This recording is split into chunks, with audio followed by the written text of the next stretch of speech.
end of the school year going crazy vinyl haul. Hi, welcome to Garage Geek. Thursday after school, I got out early, and so I decided to stop at a local record shop. I got out early on Friday, and I went to another local record shop, and I ended up going a little bit crazy because I went through all the dollar bins because I had extra time, and I found a lot. So I'm going to show a lot of vinyl in this video, and most of them cost $1. This might try some of your patience, but there's going to be a rant, a mini rant, because I'm going to have to defend a musical, TCAT's Deep Vinyl Tracks.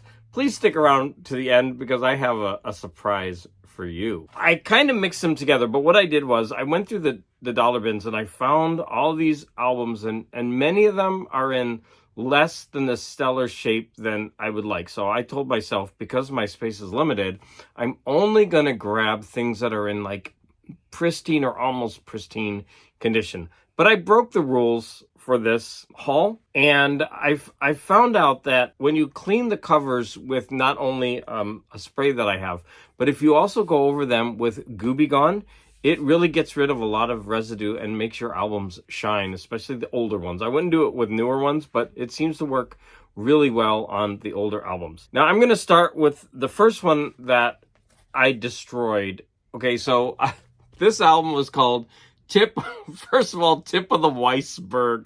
It had this beautiful wraparound cover. I mean, but it's a flute-based album, and it's got the band sinking in, the Titanic waters. I don't know if this is good or not, but I destroyed it because it had this big sticker here that I did not like covering up the art. And the sticker was basically advertising this sound quality, like DTX sound or something.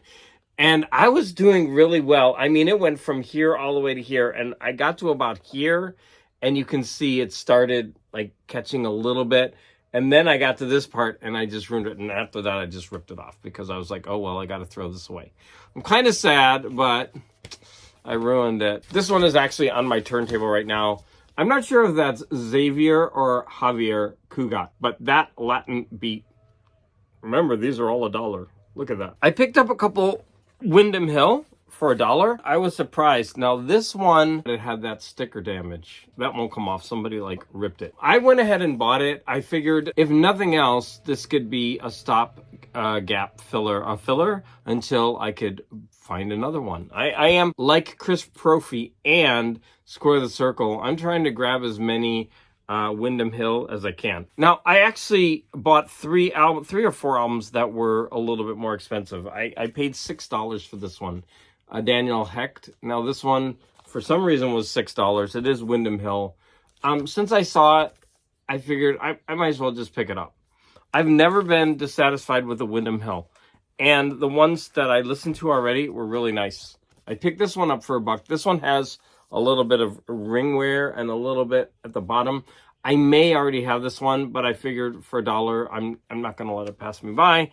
What's the worst? I throw it away. I found 3 of these Beethoven Arturo Toscanini, and at first I was like, I don't know, but the surreal art kind of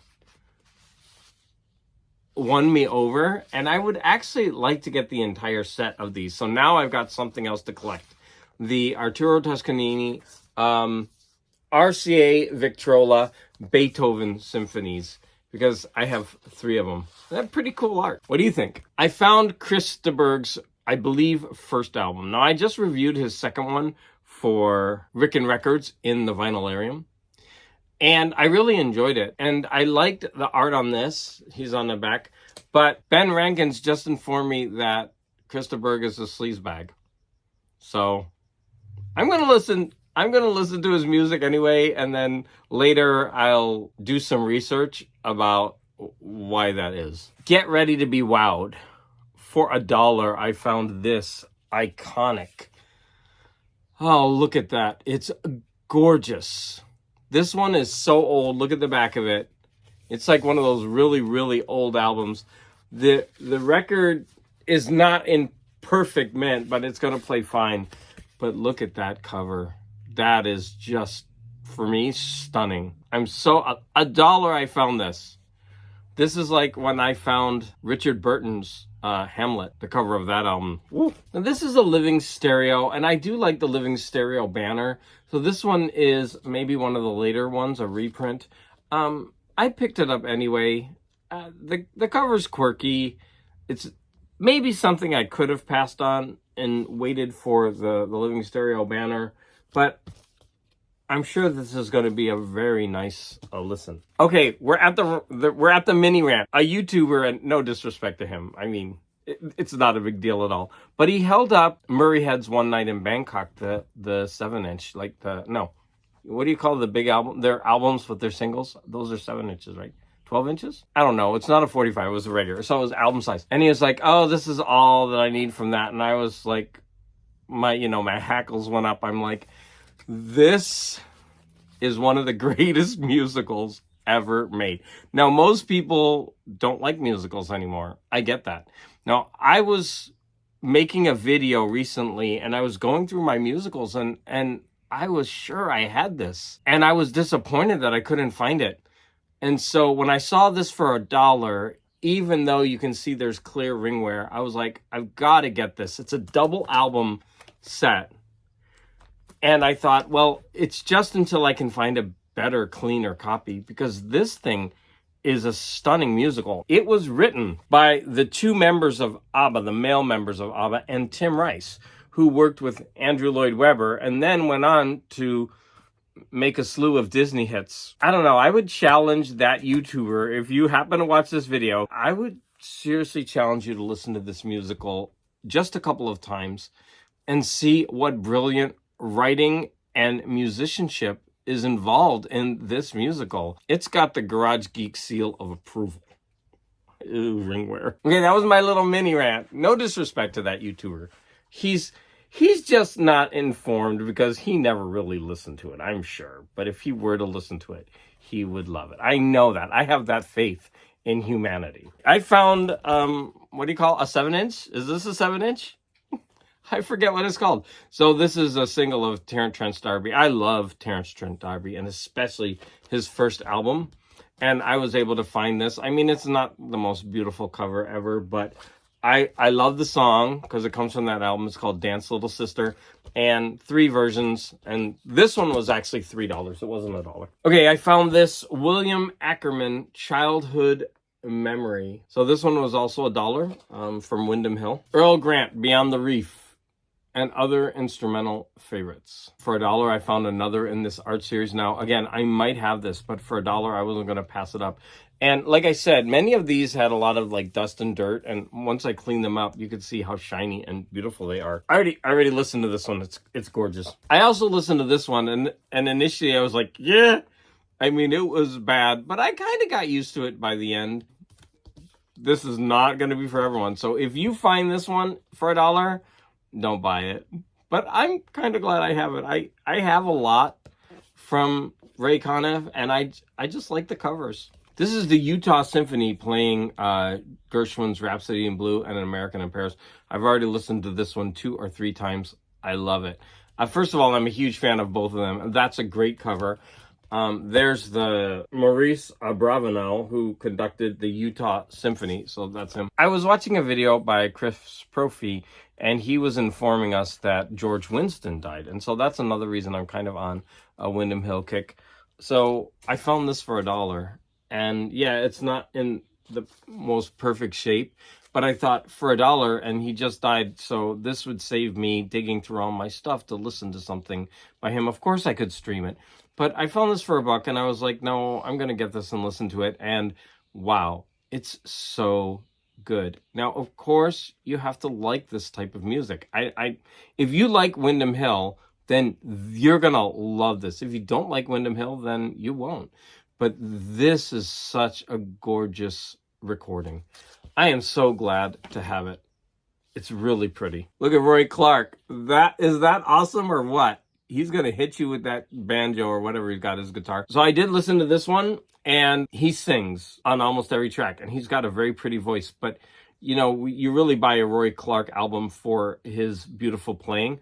So this isn't going to be for everyone. I like it, but, you know, it would be hard for me to recommend it because it would depend on if you want to hear Roy Clark singing. I do. Norton Buffalo. Didn't know anything about this. It looks like, you know, 70s kind of soft rock. It's nice. I need a few more listens. I listened to it about twice. I think it's a fine album. Oh, this one is the one I spent the most on. Okay, so this was a $20 purchase. When I saw it, I was like, I want it. I have a Nina Simone collection. I don't have everything by any means. I do like this cover a lot. Now, this was $20, and it's a double album. It seems new, but what's really nice about it is the vinyl. It's, look how pretty that vinyl is. And there's two of them. So look at that. So I wish I'd had this during that Metallica yellow phase, because there was so many videos I could have used this one for. Yeah, $20 for that one. What do you think? Was that a good purchase? All right, guys, we still have like 10 more to go through. I told you this was like an epic haul for me. Okay, I'll try to go a little bit faster. I almost passed on this one. It was so dirty. There was like grime all over it, but look, I cleaned it up and it looks really nice. Now, I am collecting Kostelanetz' operas, and to be honest, you know, I thought this cover isn't very nice, but I'm so glad I got it. And it was grimy, but I paid $1, and I'm so glad that I picked it up. Okay, Gelida Manina. I mean, it's La Boheme. Come on. I know this is going to be nice. I almost passed on this one. It had a huge ring wear around it. Like you could see right there. But when I shined it up, it looked so nice. Like there was all kinds of like grime on this. There's still a little bit, like you could see it, but it cleaned up really nice. So I almost put it down, but then I turned it over, and I was like, hell no, you are going home with me. Look at that. That is displayable right there. This is one of those albums where the back is better than the front, even though the front is pretty cool. I mean, the middle is just like boring, but wow. $1. This one, he looks like my grandpa on my mom's side. He totally does. I had to get this one. $1. Look at how pretty that is. Now, this one, there is wear. Like, if you actually if you don't just look at the cover right there, if you start looking, nitpicking, it was $1, though, and it cleaned up so nice. And it's a living stereo, so I'm happy to have it. Another one was this Shall We Dance. Now, this one had a lot of, like, you can still see, like, little kind of scratches and imperfections.